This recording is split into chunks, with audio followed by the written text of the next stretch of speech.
உலக மக்கள் எல்லோருக்கும் வணக்கம். குரு ஜோதிடம் மூலியமாக நான் உங்கள் ஜி கோபால் பேசுகிறேன். இன்னைக்கு நாம் பேசக்கூடிய தலைப்பு என்னவென்றால் ஆகஸ்ட் மாத பலன்கள். இந்த ஆகஸ்ட் மாதத்தில் தனுசு ராசிக்காரங்களுக்கு பலன்கள் எப்படி இருக்கும்? அப்ப இந்த மாதத்துல அந்த கிரக அடைவுகள் எப்படி இருக்குன்னு பார்த்துக்கலாம். ரிஷபத்துல செவ்வாய் பகவானும் குரு பகவானும் இருக்கிறாங்க. சிம்மத்துல சூரிய பகவான், சுக்கிர பகவான், புதன் பகவான் இருக்கிறாங்க.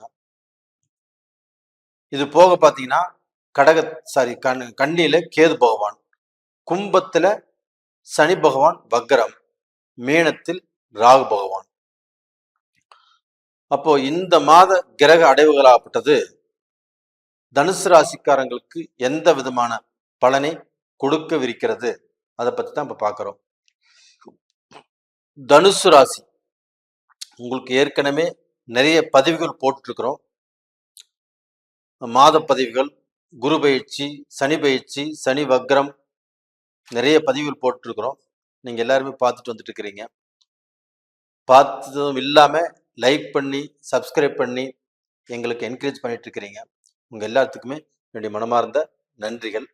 இதுல ஒரு சிலர் ஆப்பட்டது பார்த்துட்டு சப்ஸ்கிரைப் பண்ணாமையே போயிடுறாங்க. அவங்களும் கொஞ்சம் ஞாபகம் வச்சு சப்ஸ்கிரைப் பண்ணுனா நல்லா இருக்கும். நன்றி. அப்ப இந்த தனுசு ராசி அப்படிங்கிறது காலபுருஷ தத்துவத்துக்கு 9வது ராசி. அப்ப இந்த 9வது இடம் அப்படின்னாவே பாக்யஸ்தானம். அதனால நீங்க பார்க்க போன எந்த கிரகங்களாகப்பட்டது ஒரு கொஞ்சம் மோசமான சூழ்நிலைக்கு போயிருந்தாலும் நீங்க 9ஆம் ஆதிபத்தியம் பெற்றதால், அது குருவுடைய வீடாக இருப்பதனால, அங்க குருவும் ஆட்சி பெறுவதால் கண்டிப்பாக நீங்க பயப்பட தேவையில்லை. அப்ப உங்களுக்கு தெய்வ சிந்தனைகள் ஜாஸ்தியா இருக்கும். தெய்வத்தின் மூலியமாக நம்மளுக்கு நடப்பது நடந்தே தீரும் அப்படிங்கிற எண்ணங்கள் இருக்கும். கண்டிப்பா நீங்க நல்லா இருப்பீங்க. அப்ப உங்களுடைய ராசி அதிபதியாகப்பட்டது இப்போ உங்களுடைய ராசிக்கு 6ஆம் இடத்துல சுக்கிரனுடைய வீட்டுல இருக்கிறாங்க. அப்ப 6ஆம் இடத்துல அந்த குரு பகவான் இருப்பது தனுசு ராசிக்காரங்களுக்கு மந்தமான பலனைத்தான் கொடுக்கும். ஆனா அந்த 6ஆம் இடத்து அதிபதியோடு 5ஆம் இடத்து அதிபதியான செவ்வாய் பகவான் சேரும்போது குருமங்கள யோகத்தை உங்களுக்கு கொடுக்கிறார். அப்ப அந்த குருமங்கள யோகம் உருவானதுனால அந்த குரு பகவானுடைய அந்த செயல்கள் கண்டிப்பாக தனுசு ராசிக்காரங்களுக்கு நல்லா இருக்கும். அப்ப அந்த குரு பகவானாப்பட்டது 5ஆம் பார்வையாக உங்க ராசிக்கு 10ஆம் இடத்தை பார்க்கறாங்க. இது போதாதுங்களா? அந்த 10ஆம் இடம் என்பதே ஒருத்தருக்கு வாழ்க்கையில முக்கியமான இடம். அது தொழில் ஸ்தானம். அப்போ ஒருத்தருடைய வாழ்க்கையில நல்ல நிலைமைக்கு வரணும், அவங்களுக்கு பணங்காசு பிரச்சனை இல்லாம இருக்கணும், அவங்களுக்கு கடன் இல்லாம இருக்கணும், அவங்க குடும்பம் சந்தோஷமா இருக்கணும்னா அந்த 10ஆம் இடத்தை குரு பார்ப்பது உங்களுக்கு ரொம்பவுமே முக்கியம். அப்ப அந்த குரு 10ஆம் இடத்தை பார்த்ததுனால உங்களுக்கு தொழில் ரூபத்துல இருக்கக்கூடிய பிரச்சனைகள் கண்டிப்பாக தீரும்.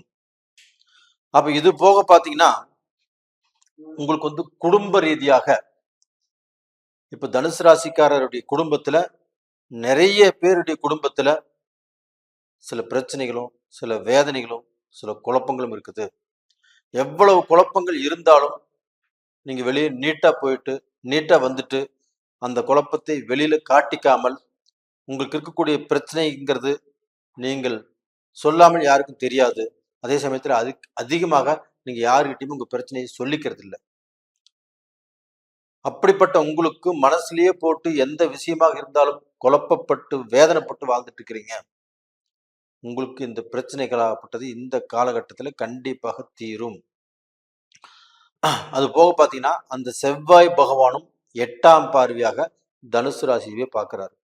அப்ப உங்களுக்கு 5ஆம் இடத்து அதிபதி 6ஆம் இடத்துல இருந்து 8ஆம் பார்வையாக உங்களுடைய ராசியை பார்ப்பது யோகம். அப்ப உங்களுக்கு 5ஆம் இடத்து அதிபதி உங்க ராசியை பார்த்துட்டாவே உங்களுக்கு ஒரு தைரியம் வரும், ஒரு தன்னம்பிக்கை வரும், எதையுமே நம்ம செஞ்சு முடிச்சிடலாம் அப்படிங்கிற ஒரு வேகம் வரும். பார்க்கறது செவ்வாய் பகவான். அப்ப இந்த செவ்வாய் பகவான்ங்கிறது ஒரு வீரமான கிரகம், ஒரு விவேகமான கிரகம். அதுவும் உங்களுக்கு 5ஆம் இடத்து அதிபதியா வர்றாங்க. அப்ப அந்த 5ஆம் இடத்து அதிபதி 9ஆம் இடத்து அதிபதியான தனுசுவை கண்டிப்பா இப்ப பாக்குறாங்க. அப்ப இப்ப பார்க்கக்கூடிய காலகட்டங்கள் கண்டிப்பாக உங்களுக்கு வந்து உங்க வாழ்க்கையில கொஞ்சம் வேகம் எடுக்கும். அப்ப எதையுமே நீங்க சுறுசுறுப்பா செய்வீங்க, கொஞ்சம் வேகமா செய்வீங்க. அது தொழிலாக இருக்கட்டும், பிசினஸா இருக்கட்டும், வியாபாரமாக இருக்கட்டும், ஆரம்பத்தில் இருந்ததை விட இந்த பீரியட்ல கொஞ்சம் வேகம் இருக்கும். அப்ப அந்த வேகத்தின் மூலியமாக வெற்றி நிச்சயம், அதிர்ஷ்டமும் உங்களுக்கு இருக்குது. அது போக அந்த குரு பகவான் ஆப்பட்டது 9ஆம் பார்வையாக உங்களுடைய ராசிக்கு 2ஆம் இடத்தை பார்க்குறாங்க. அந்த 2ஆம் இடம் என்பது உங்களுடைய தனஸ்தானம், உங்களுடைய குடும்பஸ்தானம்.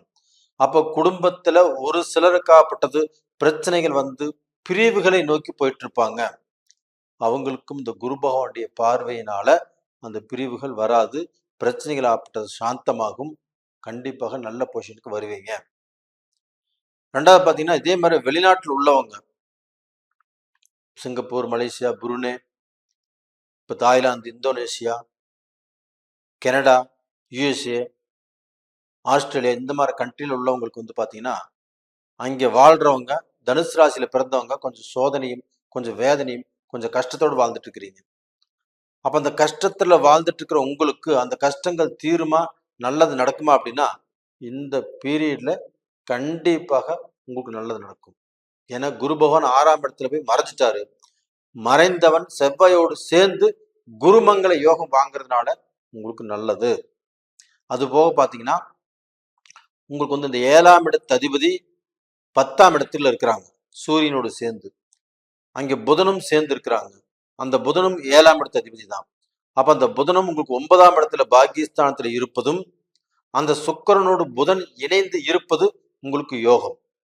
அப்போ யாருக்காக இருந்தாலும் அந்த சுக்கிர பகவானுடைய அனுகிரகம் ரொம்ப ரொம்ப தேவை. அப்பத்தான் குடும்பத்துல மங்கள காரியங்கள் உருவாகும். அப்ப அந்த மங்கள காரியங்களால் கண்டிப்பாக நம்மளுக்கு நல்லது நடக்கும். அப்ப இந்த பீரியட்ல தனுசு ராசிக்காரங்களுக்கு குரு பலன் இல்லை. அப்ப உங்களுடைய எதிர்பால் இனத்தவங்களுக்கு அவங்களுக்கு அந்த குரு பலன் இருந்ததுன்னா நீங்க பார்க்கலாம். அப்ப டோட்டலா பாத்தீங்கன்னா இப்ப தனுசு ராசிக்காரங்களுக்கு குரு பலன் இல்லாம இருந்தாலும் எதிர்பால் இனத்தவங்கனால அந்த குரு பலன் இருக்கிறதுனால நீங்க பார்க்கலாம், அதை பேசி வைக்கலாம்.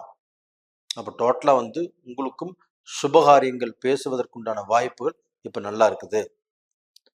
இது போக பாத்தீங்கன்னா தனுசு ராசியில பிறந்தவங்க எங்களுக்கு வந்து ஒரு நல்ல சூழ்நிலை, எங்க வாழ்க்கையில் ஏதாவது மாற்றம், ஒரு திருப்தி எங்களுக்கு கிடைக்குமா? 7 சனி முடிஞ்சது, 7 சனி முடிஞ்சு நாங்க வாழ்ந்துட்டு இருக்கிறோம். 7 சனி முடிஞ்சாலும் எங்களுக்கு ஒரு நல்ல திருப்தி கிடைக்கல, ஒரு நல்ல சந்தோஷம் கிடைக்கல, நல்ல மன நிறைவு கிடைக்கல, ஒரு நல்ல வளர்ச்சி இல்லை, இன்னுமே வளர முடியல அப்படின்னு எத்தனையோ பேர் நினைச்சிட்டு இருக்கிறீங்க. அப்படிப்பட்டவர்களுக்கு உங்களுடைய வாழ்க்கை மாறக்கூடிய காலகட்டங்கள் வந்தாச்சு. தயவு செய்து நீங்க வந்து நெகட்டிவாக திங்க் பண்ண வேண்டாம், பாசிட்டிவா திங்க் பண்ணுங்க. கண்டிப்பாக நல்லா இருப்பீங்க. நல்லா இருக்கக்கூடிய நேர காலங்கள் வந்தாச்சு. அது போக உங்களுக்கு 9ஆம் இடத்து அதிபதி சூரிய பகவான் ஆட்சியாக இருக்கிறாங்க. அப்ப அந்த 9ஆம் இடத்து அதிபதி ஆட்சியாக இருப்பது இது ஒண்ணு போதும். உங்களை வந்து கண்டிப்பாக கீழே விழுவதற்கு விட மாட்டாங்க. அப்ப டோட்டலா பாத்தீங்கன்னா இப்ப நான் சொன்ன பதிவு உங்களுக்கு பிடிச்சிருக்குன்னு நினைக்கிறேன். பிடிச்சிருந்தா லைக் பண்ணுங்க, உங்க சொந்த பந்தங்களுக்கு அனுப்புங்க, சப்ஸ்கிரைப் பண்ணுங்க. உங்களுடைய ஜென்ம ஜாதகத்தில் நடக்கக்கூடிய தசா புத்திகளை பார்த்துக்கோங்க. அதுல உங்களுக்கு சாதகமான தசை நடக்குதா, பாதகமான தசை நடக்குதா அப்படின்னு தெரிஞ்சுக்கிட்டு அடுத்த ஸ்டெப் எடுத்து வைங்க. அப்படி பார்க்கணும்னு நினைச்சீங்கன்னா கீழே 2 நம்பர் கொடுத்துருக்குறோம், கான்டாக்ட் பண்ணுங்க. உங்களிடமிருந்து விடைபெறுவது உங்களின் ஜி கோபால். நன்றி, வணக்கம்.